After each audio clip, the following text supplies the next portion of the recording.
Great. So we're just going to give everyone a few minutes to join us live here. And as you do, please say hello in the chat. We'd love to hear where you all are tuning in from around the world, probably. And if you know our esteemed panelists here, say hi to them. It's their first time on the Gateway Spotlight. So say hello. I'm Brooke Roberts. I'm tuning in from Kansas City. Where are you both tuning in from?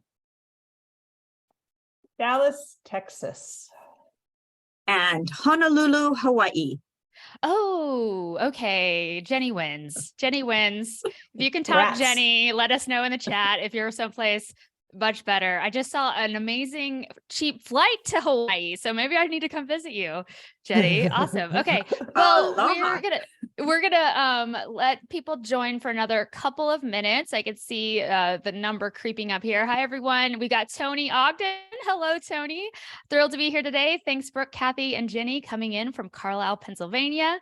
We have Gita Montoto. I hope I'm saying that correctly, from Miami. We have Andrew Wingfield from Denver, and we have Kim Rapp, who's lucky. We're not sure where she's coming in. Ian Wright from Brooklyn, New York. Angie Schaefer from Baltimore, Maryland. Welcome, everyone. Thanks so much for being here. All right, well, we're going to get started with our conversation today, and I hope you all enjoy this conversation. And please add any questions or comments that you have in the chat below or in the question feature, and we'll try to leave some time at the end to address some of those things. But before we begin, I just want to thank Gateway Executive Search for sponsoring this episode of the Gateway Spotlight. Gateway Executive Search provides executive search services to institutions and organizations seeking highly professional and skilled international education practitioners.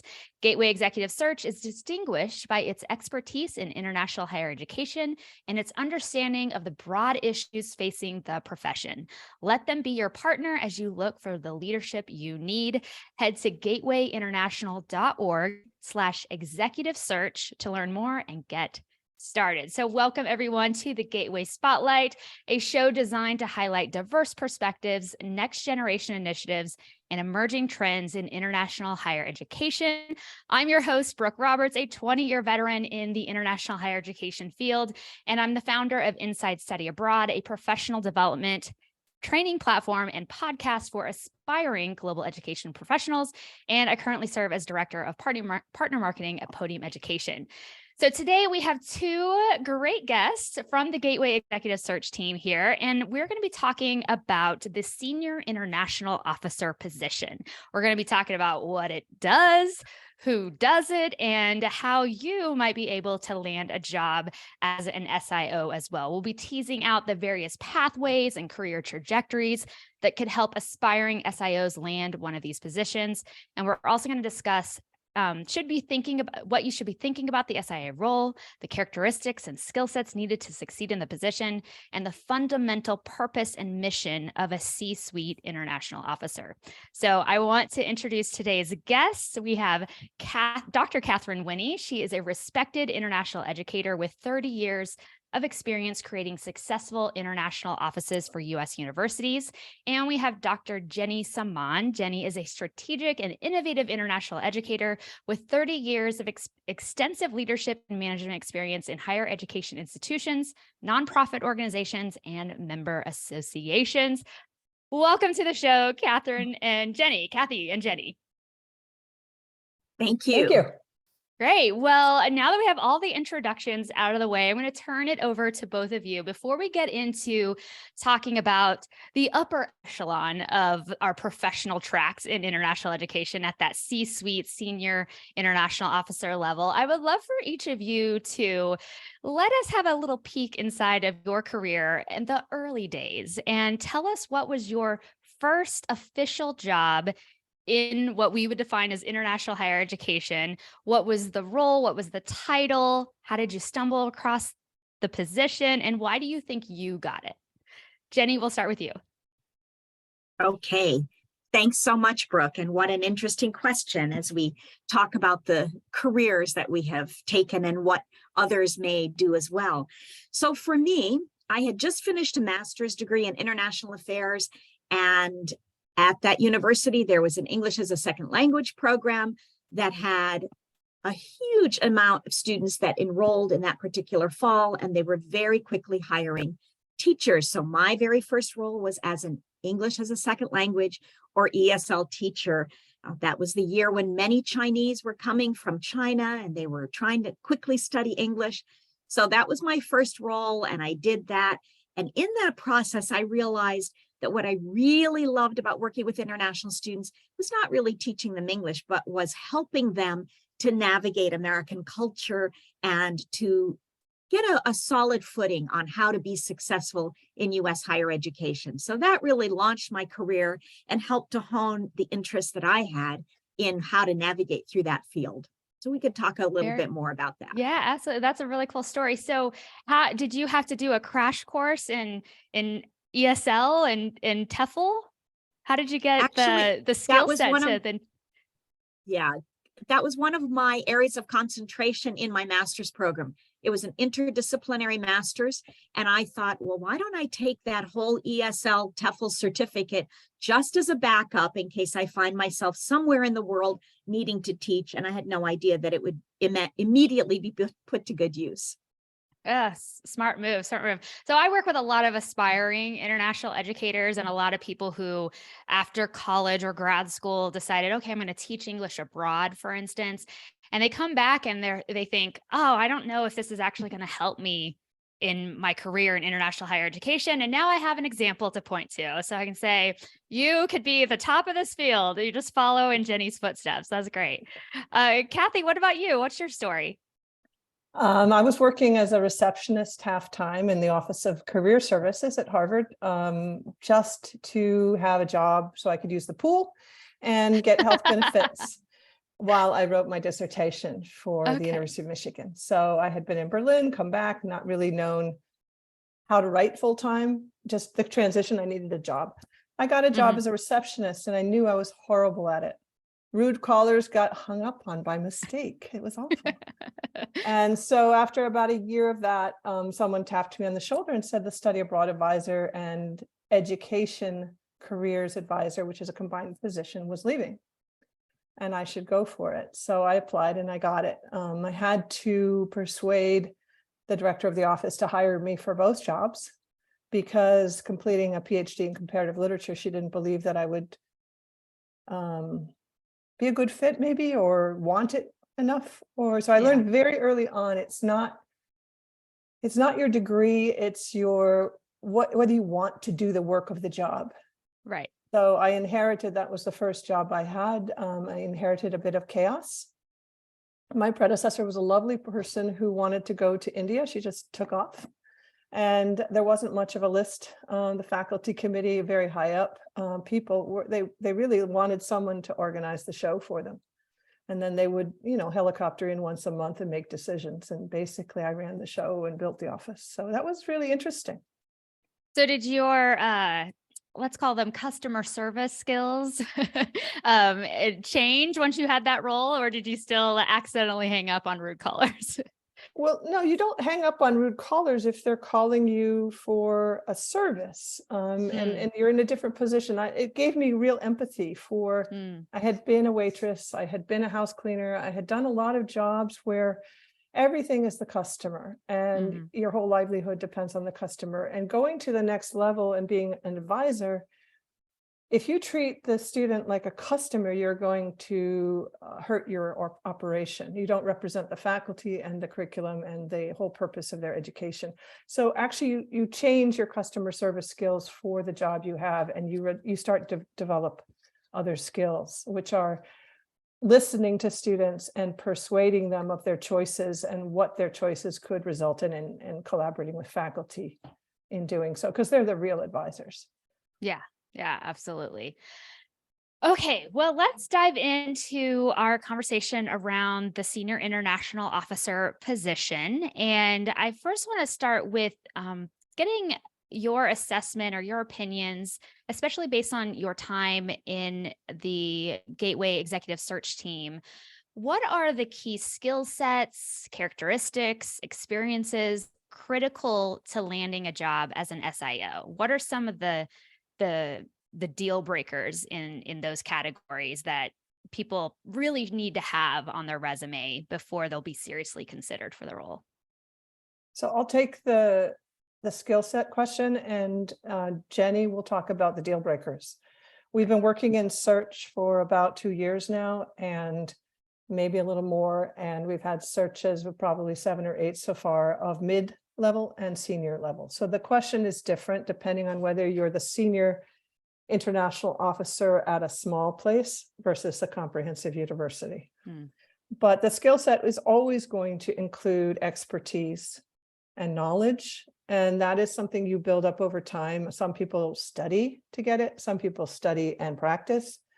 But the set of tools that you get by being an expert in your field and in several fields, in the case of an SIO, is very important. So expertise and knowledge is very important.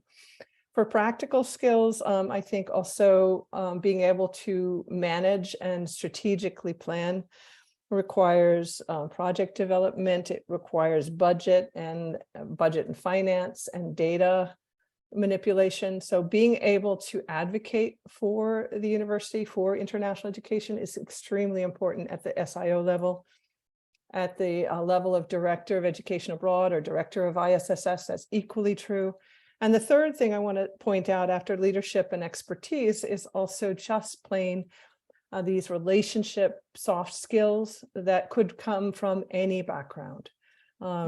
These skills that include your ability to manage teams that report to you, but also how do you collaborate with people who don't report to you, because nothing is done solo in these positions. So those would be critical skill sets, and none of them you're not born with any of them. So no one should think you can't become a leader in your field. It's just how you get there will be different. And Jenny, what about those deal breakers? Yes. Well, what we have seen is, I think the first thing is people not understanding that international education is actually a field of study, just as there are many other disciplines. And so I think one of the big deal breakers that we see coming through in resumes is people assuming that if they have lived or worked abroad, or if they speak another language, that they are well equipped to jump into a senior, even a senior or a mid-level position without having had the experience and the background that Kathy has just pointed to. We can't overemphasize the importance of effective written and oral communication. And so paying close attention to what is it that the institution has asked for? What are they looking for? What does the position description ask for? What are the instructions on the part of the hiring entity? And really paying attention to that. I think the biggest deal breaker is using the same exact cover letter and simply changing the name of the institution or the name of the position and believing that you have framed yourself well for that particular institution. So I think those are important elements of it. But I think that ultimately a search is about the person trying to figure out, would they like to be at that institution and would they fit well as the institution trying to imagine that person. So if you haven't done your homework, if you haven't really delved into the values of an institution, into the strategic plan, and what are the forward visions of the leadership at that institution, ultimately, the institution needs to believe that you would be a great colleague for them there. And if they cannot envision you not only meeting the minimum and the desired qualifications, but actually being on campus there and working side by side with them, then that person is not really going to advance. So I'd say it's about doing homework. And those who don't do the homework in advance of a first interview are really likely to be doomed because they haven't given due diligence and enough thought to the fit. Yeah, it's interesting. You mentioned the cover letter situation there, because I think that's classic advice we give students coming out of college or trying to land their first internship. Is that's like the tried and tested rule is don't submit a copied and pasted resume and cover letter, that they each need to be tailored to the position that you want. I think one of the things related to what you were talking about, Kathy, is all these, they seem a little existential, some of these skill sets in a way. It's sort of like, well, what does that actually mean? And I think one of the challenges too, for anyone at any level trying to get a job, is defining those examples and coloring a story that demonstrates that set of skills in a way that resonates for the job you're actually applying for, because you could demonstrate skills with a lot of different stories, but if it doesn't resonate for the role you're trying to get, it can often just not land, and people can't make that connection between what you can offer and what they need. Those were great. I love it if the audience, if anybody is an SIO or hires SIOs, if you have any thoughts about this as well, other skill sets, experiences that you think are critical to a successful SIO application, please let us know in the conversation in the chat. There's no one way to enter the field. As we've talked about, you two have very distinct experiences entering the field, and there's no set or single pathway to senior leadership either. What are a few examples of career itineraries, let's call them, that you've seen your peers take to reaching the SIO level? What are some of those examples? Okay, I'll go ahead and get started with a couple, and then Kathy can join in. So we're going to give you examples of individuals that we have actually worked with and that we have seen become successful. I think the first pathway is that of being a faculty member who's teaching in their field of expertise. And you might be puzzled by this, but in fact, that person could be a physicist. They could be in the hard sciences. They could be in something that you might not traditionally think of as related to language and culture. But through those interactions, the professional conferences, the international authorships that they engage in, they become much more connected globally for their institution and for themselves. And these experiences really help to provide this kind of a person with an understanding of what may be lacking at their institution and what they would like to work on to grow the global connections for their institution. So often it starts with this individual doing it on behalf of their department. They become recognized and do it then perhaps on behalf of their school or college. And then they're tapped at a higher level because of their strategy and their vision and their ability to build relationships that Kathy talked about, that is so crucial. That all then puts them into a very strategic position where they know their institution well, they can see the gaps, they know how to build faculty relationships, and they are often very student-centered because remember, their beginning of their career was that of a faculty member and teaching. So pulling all of those together, we have seen successful SIOs then rise, you might say, from a different angle than the next example that we're going to give. And that individual, that the faculty member growing in their expertise in this field, is a common pathway. May not be the pathway of some of our listeners. So I'll go on to the next one, which is, again, reminding everyone that international education is a field of study, and that many years ago, this was not the case, but now you can get PhDs in international or comparative higher education or international administration. And so that's really the second pathway, is the person who is steeped in the degree itself, in the field as an academic field of study, and then has the kind of vast experiences. They probably have moved around from different institutions with increasing responsibilities. And ultimately, they're able to tell that story and to thread all those experiences together, undergirded by probably a publication, a dissertation, but is very steeped in the trends and the best practices in the field. So that's a very different kind of a profile than the faculty member with an expertise in something else. And then Kathy can share with you the third path that is pretty common. Well, the third path that we wanted me to talk about is actually another faculty member, but it wouldn't be someone who has been tapped. This is a faculty member who has not necessarily risen up to an SIO within their own institution, getting more and more responsibilities, but has in fact been so busy teaching language and culture that they have been very involved from the very beginning with intercultural learning, the curriculum, perhaps general education reform, the QEP, the quality enhancement program of their institution, taking students abroad. These people are often on search committees. And when they make a decision to move into administration, there's a baby step. Maybe they become the chair of the language department. Maybe they become, sorry, I have a little bit of a allergic reaction to Texas right now.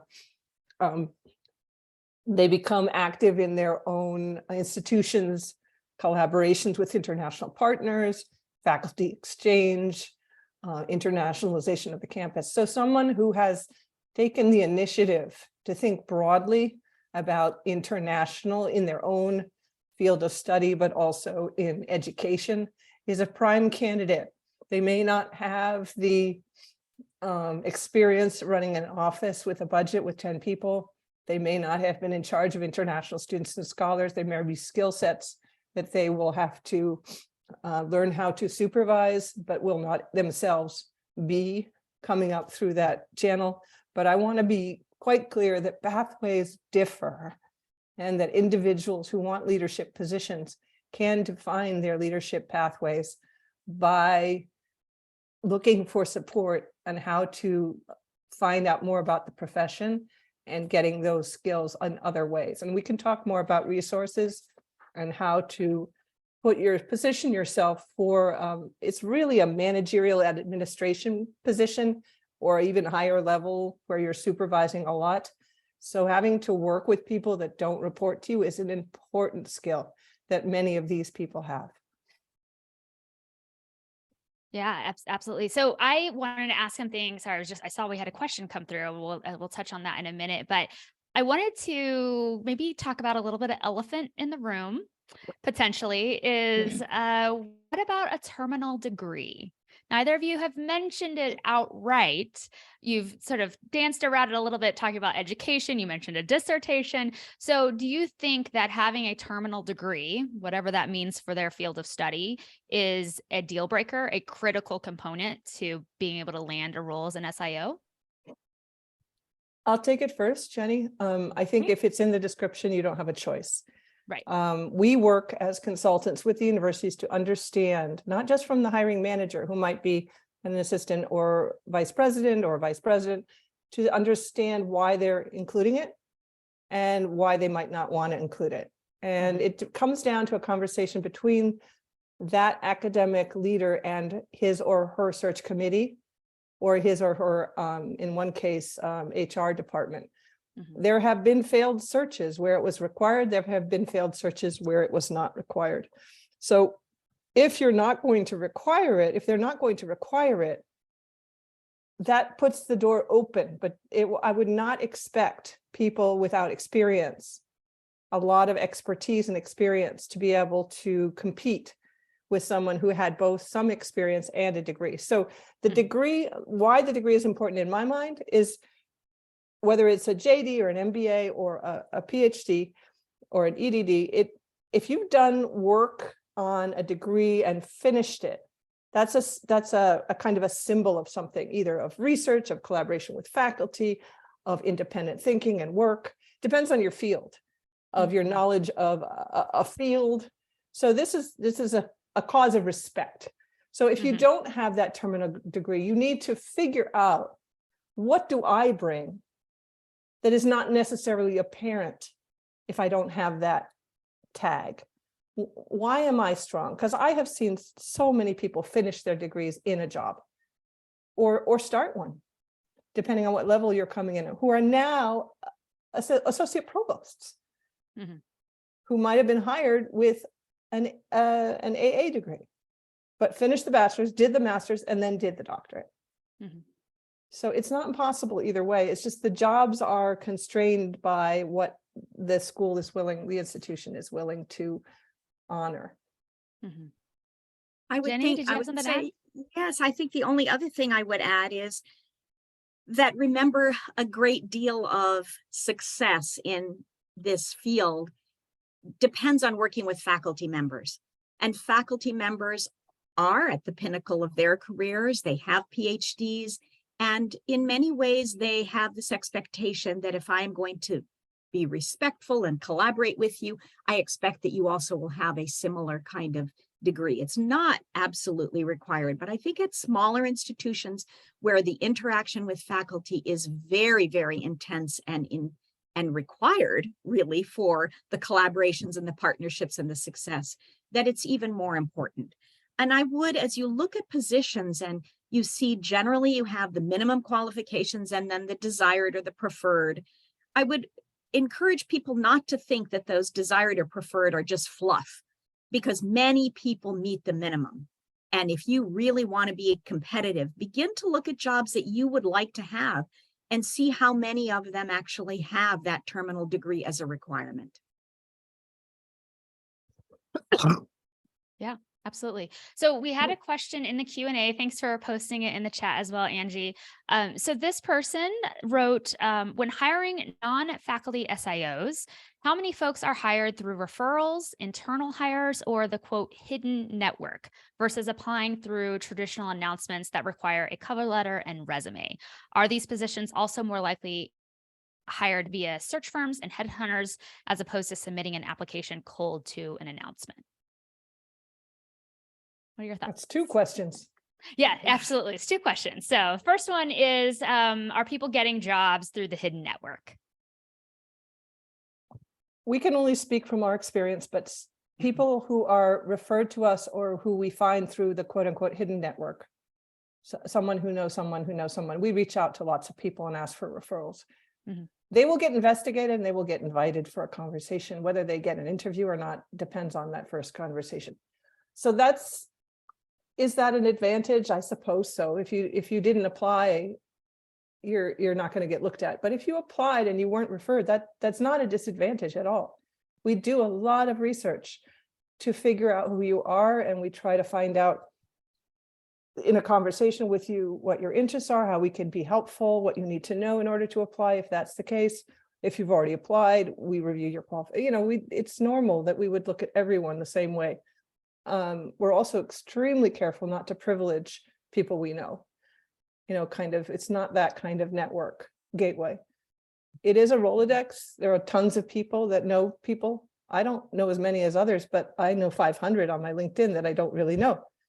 And I think I never really know what's going on until I talk to them. So you have to be careful not to prejudge. The second question, I'll let Jenny take. If I could just add before I ask Brooke to repeat the second question. Yeah, absolutely. Kathy mentioned LinkedIn, and I cannot overstate the importance of that. So many people land their job, they're in it for a number of years, and they completely forget about updating LinkedIn. But I would like to let people know that we use LinkedIn a lot. We read the cover letter, we look at the CV, and then we jump over to LinkedIn and we see, are there other gems or nuggets there? Maybe they didn't say that they speak another language in either of the documents that they've turned in for a gateway search. And yet it's important in the qualifications, but we can find it on LinkedIn. So please continually update your LinkedIn. When you have attended or presented at a conference, when you have a publication, when you have done some great job, ask people to write you a reference, a referral. It's very easy to do on LinkedIn now. And so there really is no excuse for having an outdated LinkedIn in this era of social media. And it is looked at, even in the pre-screening process. Mm-hmm. So now, Brooke, if you could kindly repeat the second question. Yeah, absolutely. So are these positions also more likely hired via search firms and headhunters, meaning these SIO roles, as opposed to submitting an application cold to an announcement?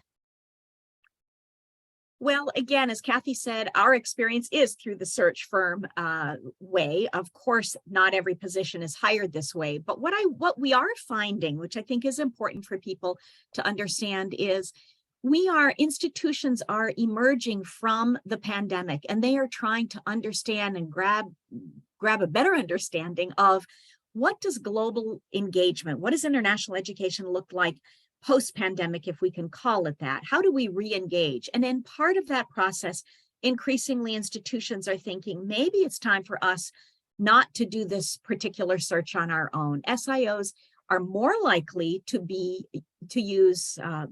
institutions are more likely to use a headhunting firm like Gateway for an SIO than for a mid-level position. But we're actually finding more and more mid-level positions also being using the search firm track. And I think people are, they want to use their money wisely. They don't want a failed search. They want the expertise as they increasingly begin to know that's what distinguishes Gateway. They're actually a group of international educators who are going to help us navigate these waters rather than a headhunting firm that is going to equally be able to hire a athletic director or a dean or a president or an international educator. So I don't know that there's one particular pathway, but increasingly we're finding that people want to be strategic, and then going this route is helping them to do so. Mm-hmm. I just want to add to the first part of that question where they asked about referrals, internal hires, and the hidden network. And just anecdotally, I will say the last 5 job offers I got were all from the hidden job market. The invisible job market. And I only say that because, I think as they mentioned with LinkedIn and other social platforms, it's hard to be referred if you're not top of mind, if you haven't done something of note that's notable, that when someone calls Kathy or Jenny and says, hey, so I'm looking for somebody to do X, Y, or Z, even if it's not an SIO level kind of search firm level, they're still thinking, okay, who do I know who could really be great at that? I'm asked constantly from people, do you know anybody who'd be a good fit for this role? And I think if you want to be one of those people who's recommended or thought of in those conversations, you do have to get more visible and showcase your knowledge, skills, expertise in a myriad of different ways. But obviously, doing it on LinkedIn is a great place to start. We have some commentary here in the chat from Jeff Foy. Thanks for chatting with us, Jeff. He said, good point on the post-pandemic trend. Please expand on what you are seeing in higher education with respect to strategic planning in international education and recruitment. So yeah, how are institutions thinking about their recruitment of top talent as after the pandemic?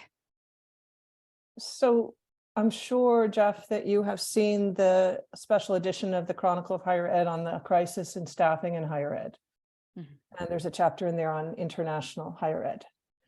The fact is that it's really difficult to find not just a leader, but the right leader. I mean, it's really critical to have choices for these institutions, to see that the person that they're choosing is actually the one that they want, and make a commitment to that person, and that person makes a commitment to them. I think the pandemic has also left people kind of dizzy with all the jumping around. I don't blame anyone for jumping to get a job during the pandemic or to leave it because it didn't fit.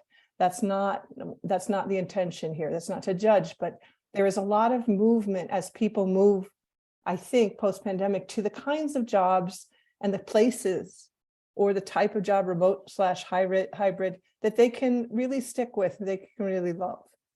And it takes a little bit more work to figure that out. That's what we're seeing with the search firm, that the interview process has many layers. And so I think institutions have at least turned to us for getting through those layers of getting to know candidates very well. And then without that, they have experienced disappointment or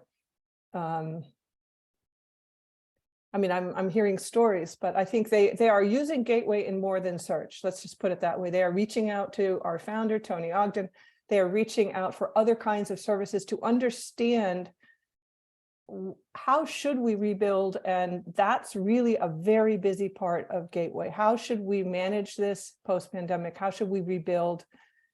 Is the old way still the good way? Do we rebuild the way it was, or do we really need to rethink? And there's a lot of rethinking going on. Mm-hmm. Well, let's related to that, because I want to be cognizant of time, and I want to make sure we have plenty of time for more questions and conversation at the end with the audience. But let's shift gears. I think this is a great segue to talking about Gateway Executive Search and sort of flipping it from the applicant's point of view on getting a job as an SIO to the institutional side of them wanting to recruit the best fit person for a given role that they've defined. So let's why don't you, where do we want to be? So why don't we just start with what is Gateway Executive Search and how do you support higher education institutions? What is your main offering? So Executive Search was created by executive SIO Gateway affiliates who had been through many searches and had been courted and landed jobs or not, and really were distressed that the searches themselves were not informed by expertise and knowledge of the field and what was required in these jobs. So as a result, what Gateway has created with search is, and the candidates have told us that, as well as schools and providers, that it's great to have a conversation with Gateway Search because it's clear that we can advise and counsel and benchmark and offer some suggestions. So maybe the title isn't going to, or the salary isn't going to attract the candidate pool they want. Maybe the terminal degree is going to depress the number of diverse candidates who feel that they can apply with a degree in progress, but it's socioeconomic rather than anything else, or it's a geography thing. How do you get people to move to a certain part of the country if they're not returning home? I'm currently in Texas. There are tons of people who apply just because they're from Texas. They want to come home. So there are many important threads that we try to pull apart and weave back together with the institution. And in that role, we are not consultants. We're search consultants, but Gateway does have consultants who can be also hired and has other services that can be employed in the short term, like an interim director. If a search takes time, and we need 4 to 6 months on average to run a search. An accelerated search is going to be 3 months, but it is a real push to get that person in the chair. And you have to be ready for the eventuality that there's more changes coming, that it won't work out. What are you going to do if there's no one in place? You cannot have someone not do the visas. I mean, this is a crisis if you don't have the legal side. Right. So anyway, great. The suggestion I have, let me make one suggestion for the candidates. This ties to your question, Brooke, which is everyone is trying to map internationalization now. And so knowing that a candidate and an institution are looking to talk about that is how does internationalization work at my campus for us? What's the best policies and practices for us? Yeah, And I think that would say, mapping Brooke, is good. Yes. I was just going to add that in addition to that mapping, another layer that has emerged, and I think this goes to the person who asked the most recent question, what other trends are we seeing, is the tie-in with diversity, equity, and inclusion. So while at some point in history, those offices, even diversity offices and international offices, have sometimes been at odds, sometimes have competed for the same resources at an institution, there is no longer the ability to say, that's work that's done over there, and I do the international or the global work. And this is being borne out in the position descriptions, in the strategic plans of the institutions, is being brought front and center.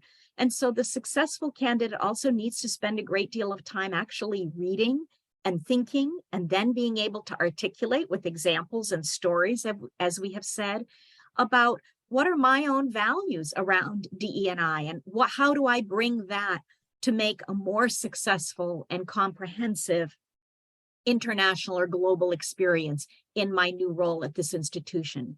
A person who hasn't given this thought, who thinks that, again, this is something ancillary to the work that they're doing, is really, I think, missing a very important beat in today's higher education landscape. Well, this is not on our list of questions, but I think it's making me think of a lot of the examples you've given. It makes me feel like an SIO needs to be an entrepreneur or an intrapreneur, as we might say, inside of an existing organization. What are your thoughts on that? What's your hot take? Does a SIO, a senior leader, need to have an entrepreneurial mindset? Okay, great. And entrepreneurs, they're scrappy. They can do a lot with a little. They know how to raise money.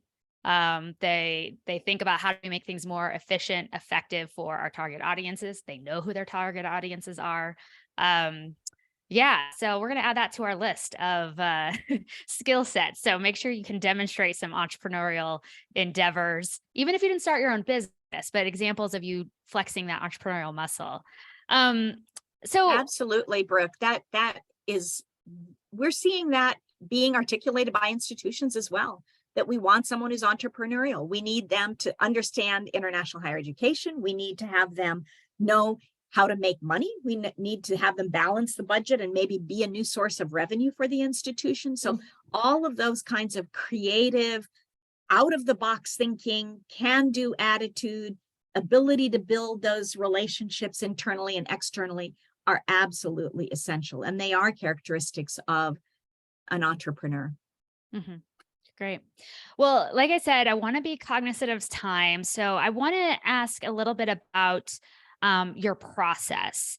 And when you get a new client for Gateway Executive Search, so you're working with Acme University, what's your approach to identifying top talent for that international role? What's your process you run through to start identifying candidates? So are you asking how we find applicants? Yeah. So Or what's your approach? Is there a system that you follow in order to make sure that, you mentioned before that you don't want to be exclusionary if your network, doesn't include this broad diversity of types of candidates? I'm just curious if you have an approach or a Our system approach is that you to use. we're very humble, to always think we're missing people. Yeah. We throw out a lot of emails, a lot of public, there's a long list of ways we advertise. I don't want to go into the details, but it's very long and it's tailored to each institution. We ask for their help as well. But even alumni, we go all out, but I always think that there's somebody out there who saw it but doesn't apply, or there's someone out there who knows someone who knows someone. And I don't know how to find those people, except always I keep pushing, asking. Mhm. And even welcoming dumb questions. I mean, at the search stage, you can just call and say, am I even a possibility? Or, you have to tell people a little more about the job before they realize, actually, I'm viable. Mhm. And we don't know who they're going to pick, but I would never cross yourself off. If you're attracted to a job, if you think you can do it, remember the opening of the second volume of Bill Hoffa and Stephen DePaul's book, The History of U.S. Study Abroad. It was published in 2010, 1965 to the present, which the present was in 2010. Bandilla Redlands was sitting in his office and someone came by and said, would you do this? And so he started doing international. 20 years later, he had a career and had done it all. He said, just go do it. If you're already doing something, do something else, do something more, and then have confidence that you're interesting and viable when you apply, and persuade us. We don't know you. I think a lot of people walk away from jobs because they don't think they're viable for them. Mhm. If you meet the requirements, of course. Jenny's going to jump on me if I don't say that, but we do have to screen you out or in, but that doesn't mean we've forgotten about you. And to answer Andrew's question, we don't give feedback if we don't have it. Most of the time, we don't know why people don't advance to the university level, because the search committees are very closed in their deliberations. So we deliver all the viable candidates we can, but we don't know, we're not present, or we're not allowed to share what we hear in the future interviews with the committee. For our replay audience, I'm just going to go ahead and read Andrew's question because they won't be able to see this. So Andrew asked, constructive feedback is a gift rarely given. When a candidate advances in a search but isn't selected, is it appropriate to ask for feedback from the search firm and or the hiring manager? So Kathy referenced the search firm perspective on this. What about the hiring manager perspective? I wouldn't. Because unless you have a way to find out what they think in another way, I think hiring manager is not going to expect you to go around the search firm, and the search firm will answer what they can if you do ask them. But that was the limitation that we faced when so many people asked for feedback, as we couldn't tell them what they wanted to know. Well, I think too, it's also important, like removing the search firm from the scenario. Let's say the job was just listed and you applied, you went through some of the process. I think, yes, fundamentally, theoretically, we want, as a hiring manager, you want to be able to give feedback. But typically, especially at an institution, a college or university, private companies are a little different. There's a lot of limits on what they can say to candidates, even after a search is completed. I'm sure we've all gone through these trainings on what you're allowed to say and not say to candidates at every given stage of the process. So oftentimes if they feel like they're brushing you off, it's not personal. It's typically like an HR rule that they can't truly engage in a meaningful way. I think, yeah, that is really challenging, and it can be a frustrating process. But yeah, I think, one of the other angles to it is if you didn't get a role, I would go to a peer or somebody else, a mentor in the field, and show them the job description, show them what you submitted, and maybe they can fill in some of the gaps where they say, well, they probably saw that you were missing this, or how did you talk about this experience? Maybe you didn't flesh it out enough, or they can just give you some guesses in terms of maybe what the hiring manager or the selection committee made some decisions on. So hopefully that's helpful. But yeah, there's a lot of rules around what you can say to candidates for sure. Brooke, one tiny footnote. Yeah. Coaches are not a bad idea. If you have an experience you need to debrief on an experience. There are leadership coaches in our field. So I think that helps to understand, to portray it. Like you said, there might be something obvious to someone else. And if you don't have a mentor to go through that with, I think that might help. Absolutely. And before we Brooke, move the other on, thing, just want to say one other thing that sometimes works is if you have had an interview that's been recorded, you can ask if you're able to get that recording. Some places will let you have it, some places will not. But it's worth asking, because then again, that's something you could show your coach and say, do you notice anything? Are there things that I could work on in my communication skills that might make me more successful the next time? So I think don't be afraid to ask. Great answer. So another more technical question from Phil. He asked, are search committees or search SIO firms using automated resume screening or ATS services? Or is our industry still using mainly human readers? That's an industry question, Phil. I can't answer for the industry, but we don't. Right. Great. All right, so let's talk one more question since we're running out of time here. One more technical question and then one more fun question, I think. So how long does it typically take an average gateway executive search process, once you have a client, to secure a successful candidate from start to sign contract? I know you mentioned this timing before, but maybe you can lay it out again and maybe describe the steps in the process.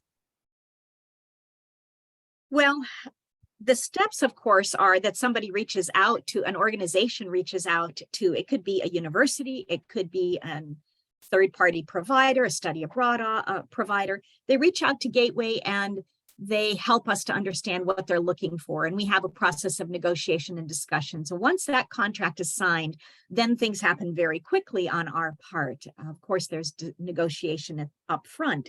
But once we then have a contract with an institution and the Gateway affiliates are identified, the very first thing is to begin to meet with the key decision maker at that institution. We've devised a very nice intake form, which helps us to understand what role we will take, what roles the institution will take, just to make sure that we have leveled expectations about how this will move forward. And we talk about the timeline.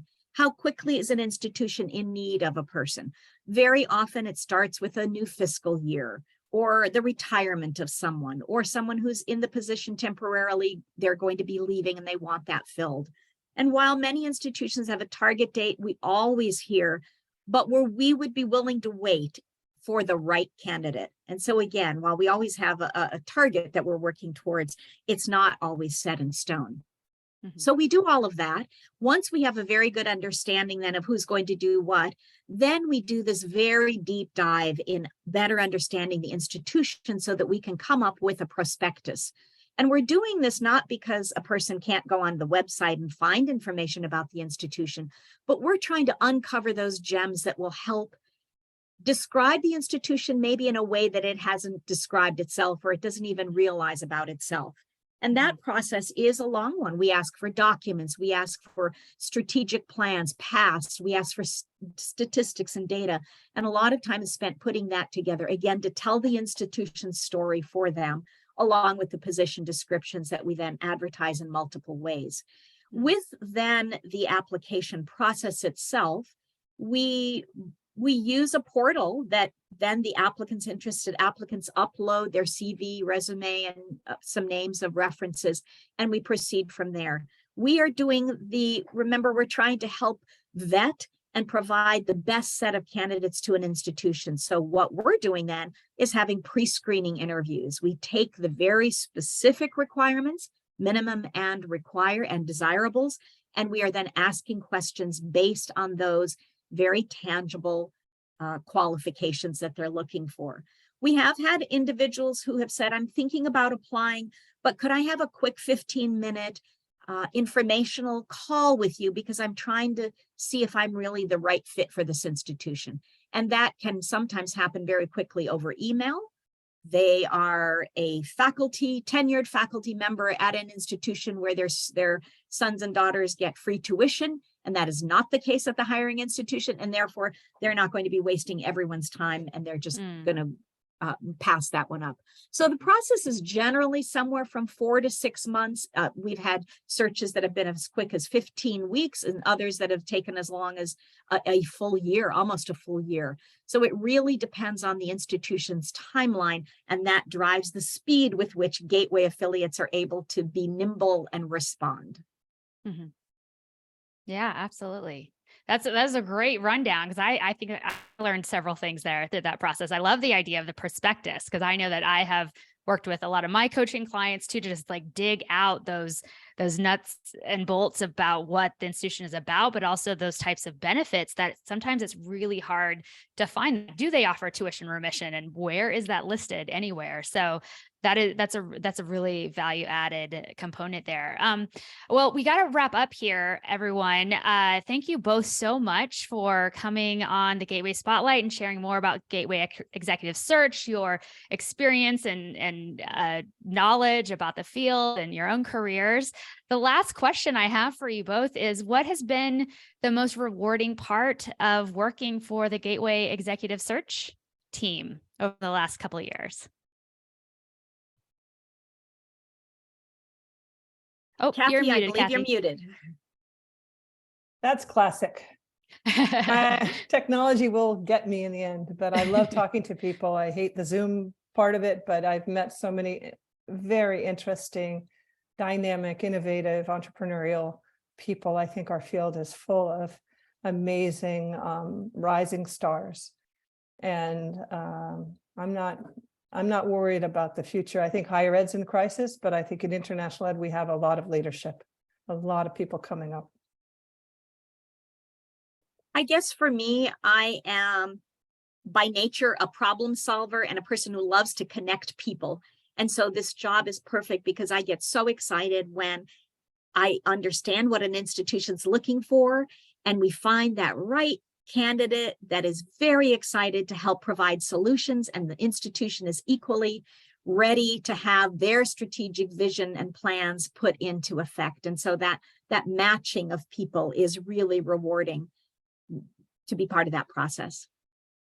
That's great. Well, thank you again, both of you, for coming on the show. Thank you all for being here live.